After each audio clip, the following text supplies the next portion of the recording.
Bangladesh is a beautiful country bordering the Bay of Bengal. Its lush green hills and fertile lands nourish its population.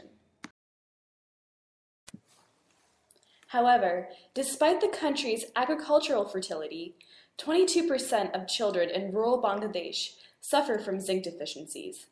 Zinc is an essential micronutrient that plays a key role in cell growth and differentiation of immune cells. Many studies have found that deficiencies also lead to reduced height, accounting for age. And in 2011, 41% of children under 5 years of age in Bangladesh suffered from stunting. But why care about stunting? Why do anything about it? In children, stunting can lead to an increased susceptibility to illnesses and also a higher risk of child mortality. Stunting can also be detrimental to cognitive, language, and motor development. This negatively impacts school performance and a child's learning capacity.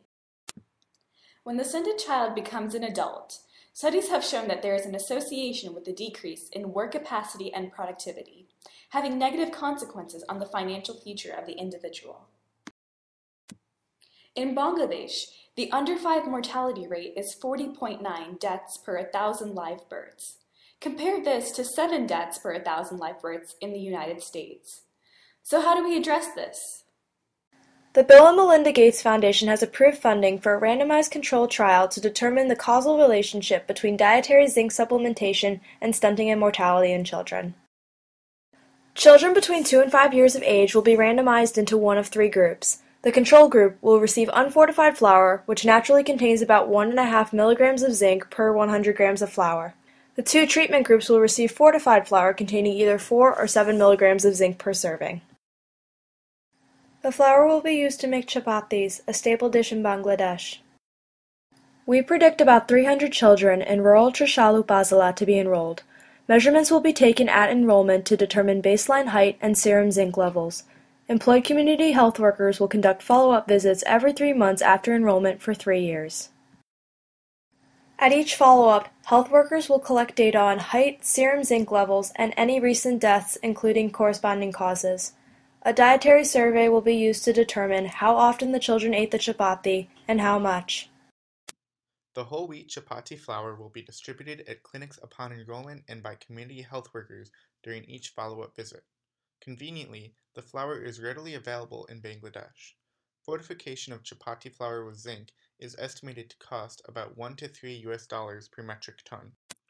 For a family of 4, 30 kilograms of fortified flour costs about $14 per month. Based on these prices, and the use of existing infrastructure for distribution and education, the intervention is relatively inexpensive and practical. Demonstrations by community health workers and instructional videos will teach the families how to properly prepare.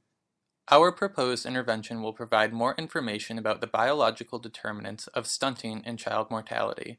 Since zinc fortification of chapati has not been extensively studied, our intervention will help to find the dosage that would be most beneficial for stunted children. We recognize that some families may develop a dependency on the free flour. However, we plan to work with the families during and after the intervention in order to help them off of this dependency. After analyzing the data, we will recommend the optimum level of zinc fortification to the Bangladesh Ministry of Health. We will hopefully be able to work with the Bangladeshi government to turn this recommendation into a national policy. With this policy, we hope that future Bangladeshi children will be happier, smarter, healthier, and taller. Created using Powtoon.